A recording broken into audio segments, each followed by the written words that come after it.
todos. Aqui estão aqui presentes, é o público online. As tecnologias digitais emergentes seguem um padrão muito interessante. Elas têm seus efeitos normalmente superestimados no curto prazo, mas seus impactos concretos subestimados no longo. Quem falou isso foi o engenheiro americano Roy Amara, que cunhou a lei de Amara. Ele é presidente do Stanford Research Institute e ele cunhou esse padrão em tecnologias digitais há algum tempo. E a IA, especialmente a generativa, para mim é um ótimo exemplo da lei de Amara. Eu não poderia concordar mais com a introdução que foi feita do chamado hype. Esse é o típico superestimar o efeito no curto prazo. Mas percebam, voltando lá para 1990, fiquem tranquilos que eu não vou fazer a linha do tempo desde 1990 aqui, mas lá em 1990, quando a primeira navegação de internet, Mosaic, por exemplo, eu duvido, talvez só os mais futuristas iam imaginar que a gente já está falando hoje do tipo de compra que aconteceu, quantas coisas a gente faz online. Mas hoje eu vou falar então uma aplicação bem interessante, que é o comércio agêntico, e aqui uma rápida linha do tempo em 4 marcos importantes.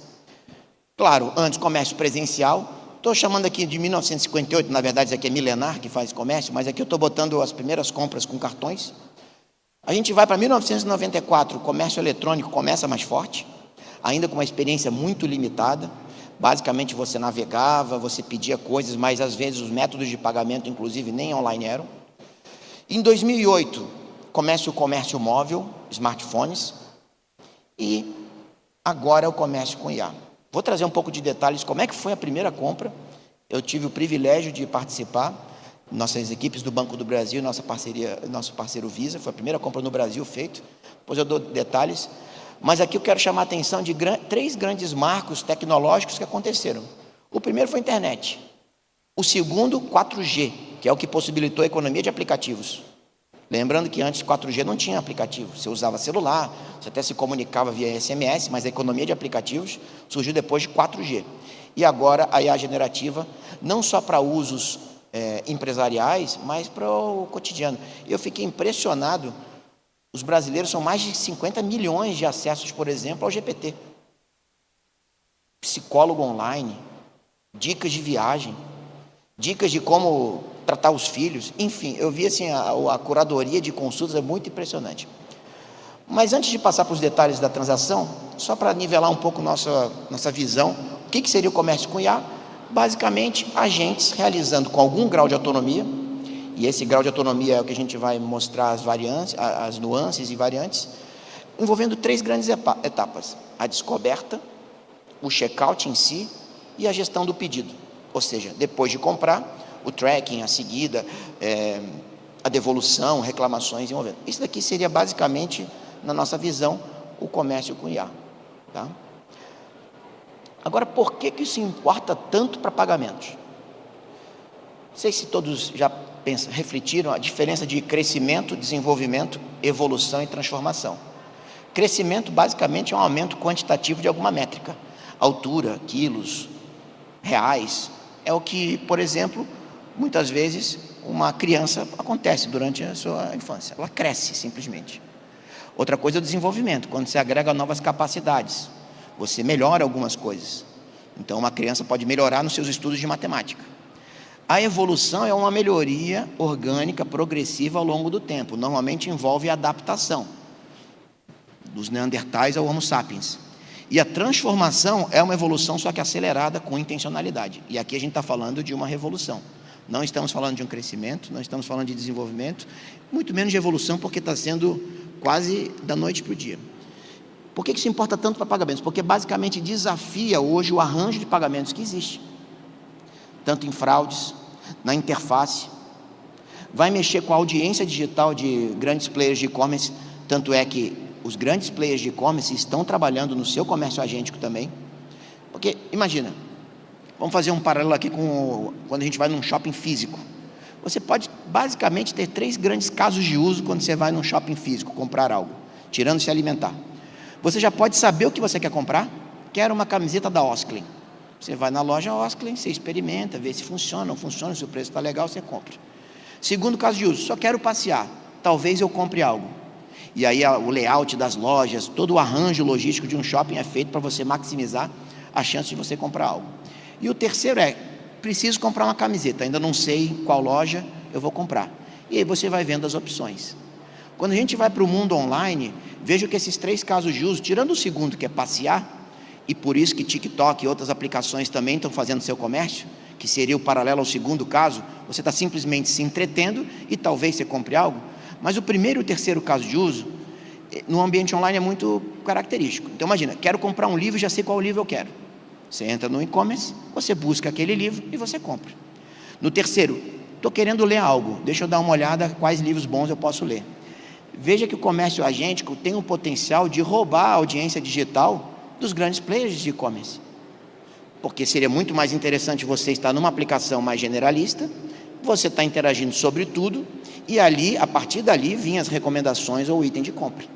Por isso que os grandes players estão preocupados e estão fazendo assim, grandes investimentos para também manter a sua audiência. Outro ponto importante, imagina que você coloca requisitos, parâmetros para compra, e o agente compra errado, ele fura um quesito que você apresentou. Quem que vai responder sobre isso? O estabelecimento comercial, o agente, a instituição financeira, o método de pagamento? Olhando o Brasil, qual método de pagamento vai ser o padrão? Quando a gente olha, por exemplo, o Brasil, diferente dos Estados Unidos, nós temos o Pix. Os Estados Unidos vem desenvolvendo o método chamado FedNow, coisas do gênero, mas o Pix já caiu no gosto do brasileiro. Qual vai ser o método de pagamento default? Será que o Pix automático, por exemplo, vai ser o método usado recorrentemente para fazer essas compras? Ou a trilha de cartão que vai ser o método de pagamento default? Então, vejam que desafia muito a cadeia de pagamentos, a cadeia não só de pagamentos, mas a cadeia de comércio, e por isso é um tema tanto para quem trabalha em instituições financeiras, bandeiras, quem tem seu estabelecimento comercial, enfim. No mundo de tecnologia, esse eu diria que junto com o cyber, inclusive tem muitos impactos em cyber, são os 2 temas mais quentes, pelo menos nos próximos 3, 5 anos. Esse slide aqui mostra 5 níveis de maturidade muito focados no grau de autonomia, modelo elaborado pela Stripe, que aliás é um player nesse ecossistema. Eu diria que o nível 5, sinceramente, eu acho meio utópico, que é totalmente autônomo, sem nenhuma intervenção e nem parâmetros setados inicialmente. Eu consigo pensar nisso talvez num B2B, por exemplo, você tem um estoque, e aí já acabou o estoque, você já recompõe, mas mesmo assim você teria que ter parâmetros, né? De quanto em quanto tempo, ou qual vai ser o grau de reposição. Mas eu diria que o nível 4 seria um nível que eu consigo vislumbrar como um nível interessante em termos de experiência e com real impacto no consumidor. Hoje, eu diria que nós estamos basicamente ali no item 2, e a primeira transação que fizemos é um exemplo do nível 3. Foi feita uma compra com intervenção humana porque eu tive que aprovar. E coloquei os requisitos antes, o que eu queria comprar, com qual limite de preço, com qual validade a minha ordem de compra, e aí fiz a autorização dentro do app do Banco do Brasil. Tá? Então aqui são 5 níveis de maturidade interessantes. Tá? Bom, então, descendo um pouco mais no detalhe de onde a gente está hoje. Até aqui o que a gente viu muitos casos é uma busca enriquecida, uma busca potencializada. Eu estava no Rio de Janeiro algumas semanas, almocei num restaurante muito bom, num restaurante italiano, e tomei um vinho legal. Eu poderia falar, cara, tomei esse vinho, eu quero comprar, já entrega na minha casa. Isso seria uma busca potencializada, porque ele poderia buscar já no cardápio do restaurante, que está disponibilizado na internet, entender o vinho que eu consumi e já fazer a compra. Isso é uma busca potencializada, que no Google você não conseguiria fazer, tá? E com o IA preenchendo o checkout. Qual que é a nossa meta atual de trazer para o mercado, para permitir que os usuários usem? É uma busca aprimorada por IA, ok? Quero comprar um presente para o meu filho, que tem 13 anos, ele gosta de futebol, ele gosta de ler sobre isso, toca piano, etc., está fazendo Muay Thai, quero um presente de até R$200, me dê recomendações. Ele me traz algumas propostas, eu faço já o preenchimento automático de compra. Essa é a nossa meta atual. E, claro, ambições futuras, interações mais autônomas. Por exemplo, pintar uma oportunidade de passagem aérea a um valor tal, no local quente, que não chova, dentre esses períodos, compra para mim e para minha família. Então, essa aqui seria a nossa ambição futura, tá? Aqui, nós temos vários papéis e alguns agentes nesse ecossistema para isso funcionar com segurança e com uma adoção interessante. Claro, os agentes e plataformas de IA, as instituições financeiras, os comerciantes, os habilitadores de comerciantes, então as plataformas que vão ajudar essa orquestração, claro, os consumidores, as redes de cartões que estão puxando muito, Visa, Mastercard, UnionPay, Elo, etc., as redes de cartões que estão buscando hoje, estão puxando essa fila, e obviamente as instituições financeiras, porque ainda definem limites de crédito, têm credenciais fortes e têm uma base de consumidores muito grande. Aqui alguns exemplos desses players. Todos esses players estão investindo pesado nisso, tá? Então, realmente dá para perceber que não é mera hype, porque é um investimento forte, não só em termos de tecnologia, em termos de preparação de segurança, em termos de qualificação do seu público. Por quê? Diferente de algumas tecnologias que acabaram virando, como é que eu posso dizer, fumaça, essa aqui influencia diretamente no comportamento de compra. Falou-se muito em metaverso, teve eventos só focados nisso, mas era uma forçação de barra de mudar o comportamento de compra baseado naquilo. Isso aqui não muda o comportamento de compra. Esse daqui muda radicalmente. Então, essas empresas estão investindo muito forte, já estão desenvolvendo seus casos de uso, e eu vou trazer um aqui com detalhe. Bom, aqui só o mapa mais detalhado de stakeholders. Então, dia 11 de março, aniversário do meu filho, foi por isso que a gente fez, né, dia 11 de março, a gente fez a primeira transação via agente, tá? Tive o privilégio, junto com as áreas de tecnologia, de segurança digital e meio de pagamento do Banco do Brasil e a equipe da Visa, eu fiz 2 ordens. A primeira, vocês vão achar que eu sou pinguço, mas não é isso não, vou explicar por quê.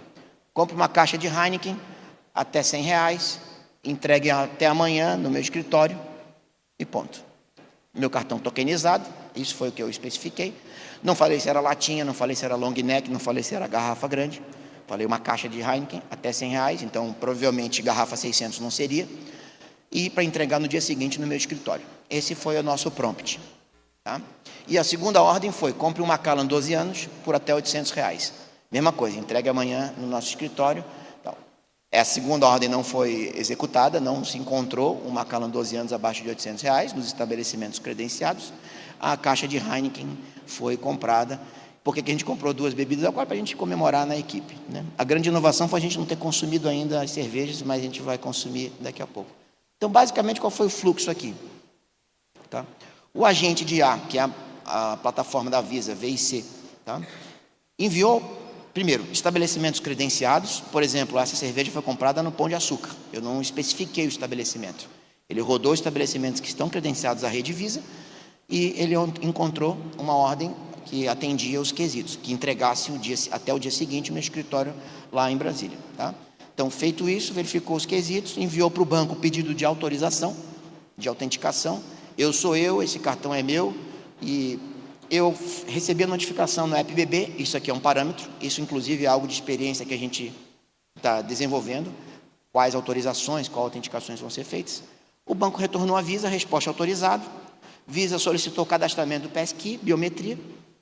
Visa retornou ao agente de IA para a conclusão da compra, pode comprar, e recebi a notificação de compra. Isso levou mais ou menos 1 minuto. Tá? Eu tinha posto uma ordem que durasse 24 horas, né? Então ela foi comprada em 1 minuto, e a do Macallan, infelizmente para o meu fígado, ela não foi executada. Vejam que evoluções a gente pode fazer. E se tivesse 2 estabelecimentos comerciais, por exemplo, com o mesmo preço, que entregassem no mesmo dia e estivessem credenciados, quem que seria selecionado? Ou se colocando no lugar do estabelecimento comercial, eu tinha um Macallan, por exemplo, se eu fosse comerciante, e eu toparia vender por R$800, desde que ele comprasse 3 garrafas. Como é que eu faria essa interação em tempo real? Ou eu toparia vender por 800, desde que pegasse a garrafa dentro do meu centro de distribuição, ou entregasse depois de 30 dias. Então, vejam que essas evoluções, e isso eu estou falando numa transação. Imagina passagem aérea, compra de coisas envolvendo serviços ou experiências que podem ter uma miríade de nuances e de fluxos de exceção que a gente não previu. Então, esse é o grande momento que a gente está. trabalhando a experiência, trabalhando que tipo de autorização, que tipo de parâmetros a gente vai oferecer, para também não virar um rocket science, porque se ficar um negócio muito sofisticado, que você tem que botar 500 parâmetros, provavelmente o cliente não vai achar isso interessante, a experiência não vai ser boa, e vai usar daí buscadores ou a experiência atual de compra. Tá? Então,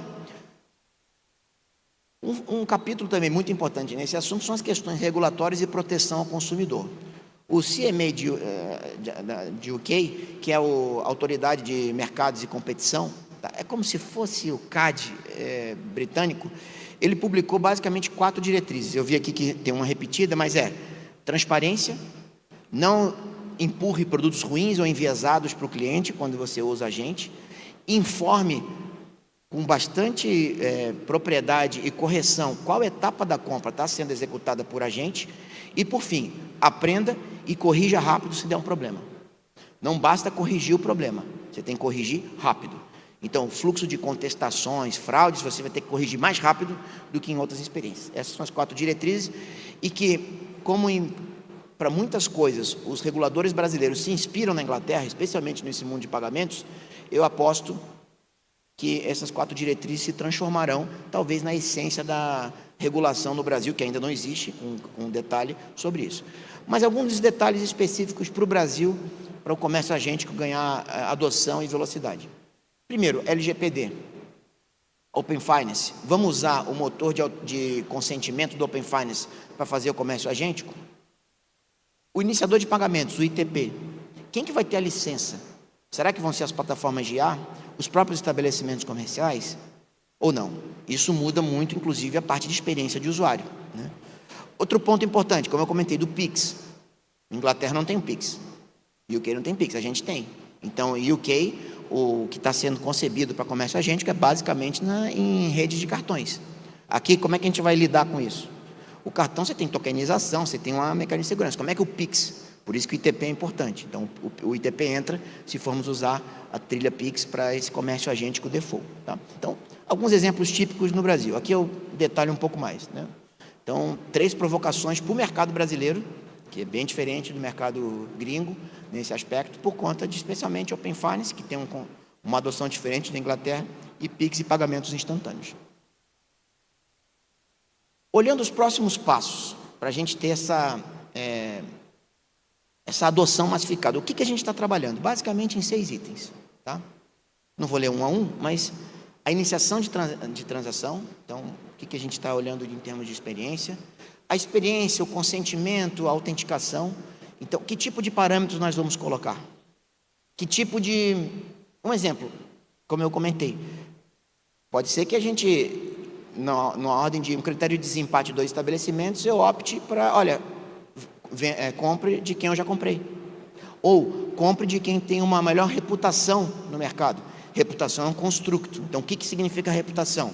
É menos reclamações, por exemplo, num site? É menos contestações, por exemplo, na instituição financeira da qual eu sou cliente? É um estabelecimento com menos reclamações no PROCON? Veja que isso também é um construto.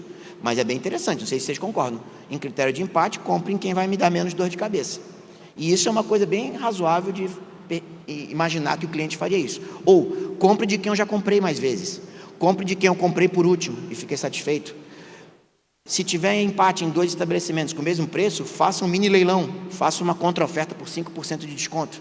Veja que as possibilidades são tendendo ao infinito, né? Ou, se não conseguir a ordem, eu topo ir um pouquinho além. Se não conseguir ninguém com esse preço, oferece 5% a mais. Então, vejam que a gente está agora evoluindo nessa parte de experiência.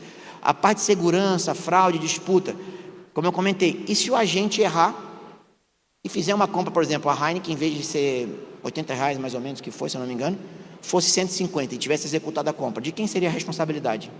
Do emissor? Do agente? Do estabelecimento comercial? Ou a responsabilidade vai ficar pelo usuário? Ele vai assinar um consentimento, olha, se der alguma cagada, eu que assumo a responsabilidade. Isso ainda não está definido. Então, a gente está evoluindo no regramento sobre isso. E vejam que isso talvez seja o mais interessante, não seja ter um grande regramento sobre isso, deixar o mercado se regular, e isso é inclusive um elemento de diferenciação. Eventualmente, o banco que falar, olha, eu garanto que os meus parâmetros vão ser executados, isso pode ser um elemento de diferenciação para uma instituição financeira, ou um método de pagamento, ou para um estabelecimento comercial. Que tipo de confirmação eu vou fazer? Só compras acima de tanto? Essas você pode executar automaticamente, essas você me pede a minha autorização prévia? Veja que isso é o que a gente está focando. Outra coisa, a parte de uso e governança de dados.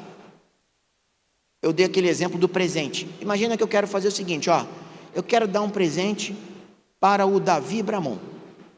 Os dados do Davi Bramon estão publicados aí de alguma forma na internet. Será que o agente pode pegar esses dados, ainda que depois não me falar exatamente a rastreabilidade disso, e permitir que o meu presente seja mais adequado, se eventualmente eu não conhecesse a pessoa? É um uso interessante, tanto para quem está presenteando, para quem está sendo presenteado, e para o estabelecimento comercial. Mas será que isso não fere, de alguma forma, a privacidade? Imagina, aí chega lá um livro sobre um tema muito... e você está basicamente entendendo que gostos a pessoa tem. Mas vejam que isso também é algo razoável de acreditar que seria uma demanda do consumidor. As responsabilidades na cadeia. Aí eu já comentei. Imagina se chega um item, por exemplo, uma criança acessa uma aplicação e compra uma bebida alcoólica. Eu sei que já existe responsabilidade hoje para compra de itens, por exemplo, ilegais ou com algumas restrições. Mas como é que vai acontecer nesse momento? Então, responsabilidades na cadeia é algo sendo definido. E os impactos regulatórios.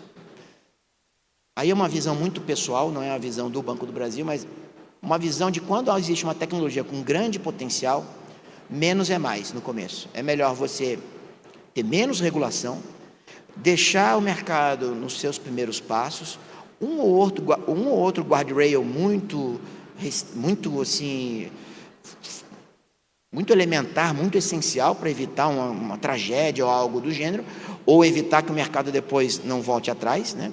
Uma outra regulação, deixar que o mercado ande, e aí depois vai vendo em cima dos excessos, em cima dos absurdos, e vai criando regramentos baseado no caso concreto. Existe o axioma de Klein, não existe contrato perfeito. Isso se aplica para a lei também. Então, a gente não vai conseguir agora conceber leis que vão cobrir todos os fluxos, casos de uso e os eventuais erros que essa abordagem, é mais do que uma tecnologia, uma mecânica, uma dinâmica diferente de consumo e interação entre pessoas, empresas, vai acontecer. Tá? Então, esses são 6 itens que ainda não tem todas as definições e que precisam acontecer para que a nossa ambição, que é chegar no segundo semestre, com uma solução pronta para o usuário utilizar e comprar algumas coisas para fazer. Um caso que eu acho sensacional, por exemplo, é a compra de passagem aérea. Eu dei um exemplo rápido. Hoje a experiência de compra de passagem aérea ainda é muito ruim, vamos ser bem sinceros. Desculpem aí as companhias aéreas. Mesmo quando você sabe o que você quer, a data que você quer, as pessoas que você quer, não leva menos do que 2, 3 minutos para comprar. Você entra, você seleciona a data, você vai, aí bota o nome, aí bota o documento, e faz não sei o quê, e vai, e aí, se o preço não funcionou, você tem que voltar vários passos. A experiência ainda não é boa. Você conseguir fazer uma compra via agente, seria uma experiência muito mais interessante. E arrisco dizer que a gente até viajaria mais, tá? Então, quero um local que não esteja chovendo nesse período, que eu gaste mais ou menos tanto por dia, que tenha atrações culturais e natureza, programações do jeito que eu gosto, já me mostra as opções, já vai reservando para mim. Isso aqui é um caso de uso muito simples, muito interessante, tá?